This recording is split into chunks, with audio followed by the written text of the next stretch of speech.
ada kala paling kurang pun saya mempunyai 4 orang pekerja, iaitu ayah saya sendiri, saya dan beberapa anak buah ayah saya.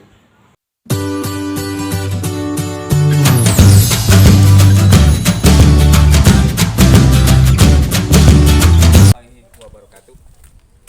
Saya sekarang akan kupaskan tukang termuda. Malaysia. Tukang termuda di Malaysia. Oke, dia orang mana? Dia orang Malaysia. Oke. Jadi Mana tukang? sekarang akan saya berkongsi pendapat Oke. sama dia. Saya sekarang akan komentar sama dia. Oke. Macam mana cara dia bikin rumah, macam mana komen dia, nanti saya akan jelaskan, sama-sama menjelaskan di sana. Jadi sekarang ni kita minta keterangan yang pasti pada dia, tukang termuda.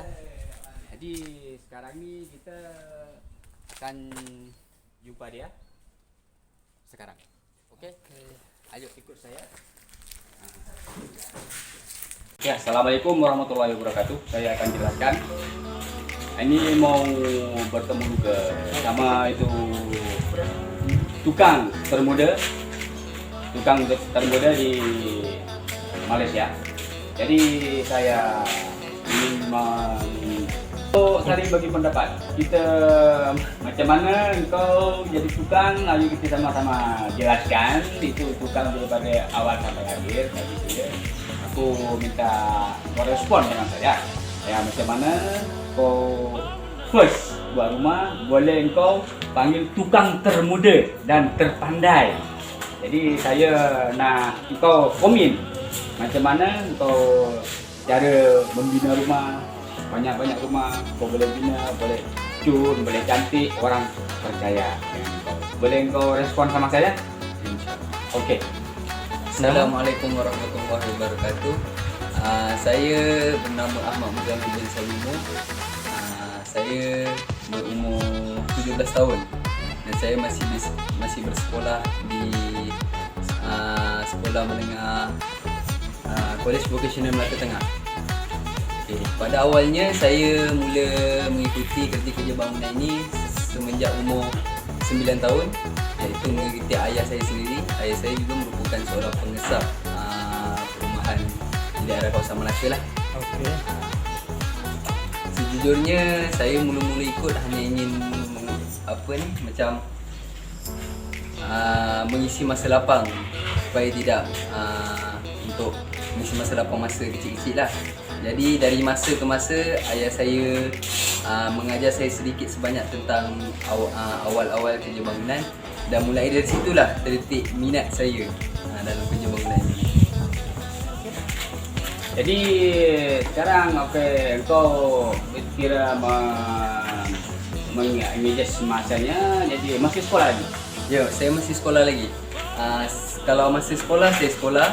Masa bekerja, saya ambil part time dalam hari Sabtu Ahad atau masa-masa cuti, saya terus masuk kerja. Okey, bermakna sekarang adik ni ikut masa time cuti, baru mula kerja. Kira kerja tu untuk bagi pengalaman ke, bagi untuk menambah pengalaman, apa untuk dah kira mereka apa adik macam mana tu? Saya bekerja semasa cuti sekolah ni untuk mengisi masa lapang, untuk mengasah Bagi pengalaman ke, bagi untuk menambah pengalaman, apa untuk dah kira mereka apa adik macam mana tu?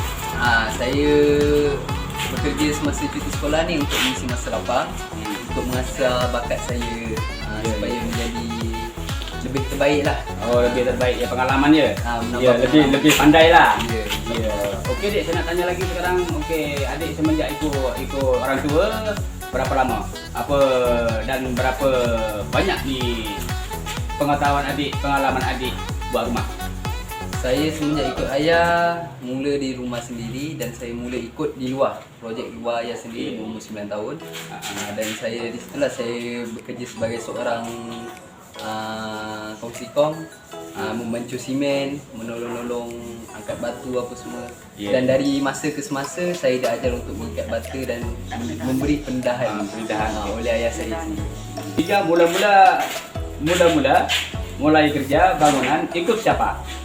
Mula-mula saya kerja bangunan ini mengikut ayah saya.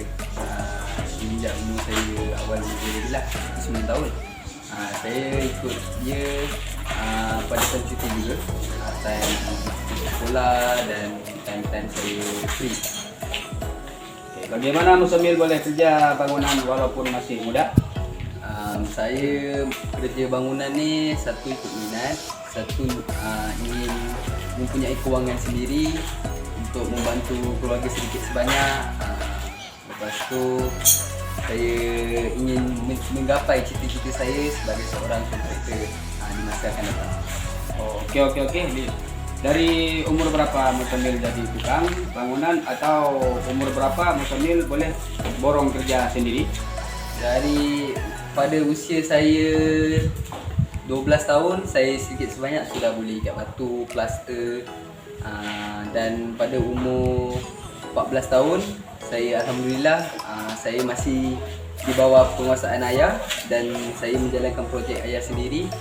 Saya mengawalnya dari bawah lah sampai ke akhir. Berapa orang pekerja Musamil sekolah di mana sekarang? Berapa orang pekerja saya itu tidak menentu sebab ada kala paling kurang pun saya mempunyai 4 orang pekerja, iaitu ayah saya sendiri, saya dan beberapa anak buah ayah saya. Dan saya bersekolah di Kolej Vocasional Melaka Tengah di Bukit Katil. Bagaimana kita boleh berbagi masa sekolah dengan kerja? Tip-tip apa kita dalam bekerja bangunan? Bagi saya antara masa sekolah dan masa kerja itu kita sebagai seorang pelajar kita kena bukan sepenuhnya kita boleh bekerja. Ada kala kita perlu memikirkan tentang soal kerja sekolah kita, tanggungjawab kita sebagai seorang pelajar. Ada masa saya ada kala di waktu malam saya membuat amali-amali dan kerja-kerja sekolah yang diberi oleh cikgu lah. Dan pada waktu pagi ke petang saya mulai kerja saya sebagai tukang bangunan. Saya mau tanya, tip-tip apa kita dalam bekerja bangunan? Tip-tip yang perlu diterapkan dalam diri seorang tukang iaitu kita perlulah menjadi seorang yang jujur, kerana ada kala semuanya kepercayaan terletak pada kita dan kita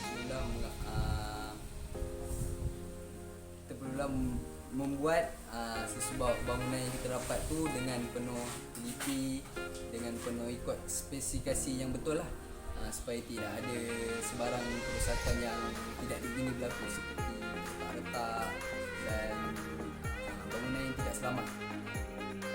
Selain itu juga banyak perkara aspek yang perlu kita terapkan dalam diri kita sendiri.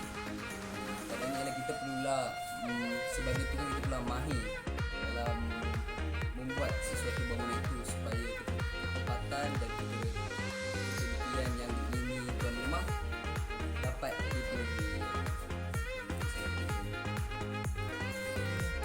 Sekarang adik tadi sudah jelaskan semua respon adik. Sekarang saya nak Jain jelaskan itu pembangunan adik macam mana cara-cara detail membuat ini bangunan. Boleh adik jelaskan? Okey, mari kita lihat. Okey. Kita jelaskan. Sekarang kita menuju ke tempat proyek dia. Macam mana ini ukuran berapa ya? Ukuran.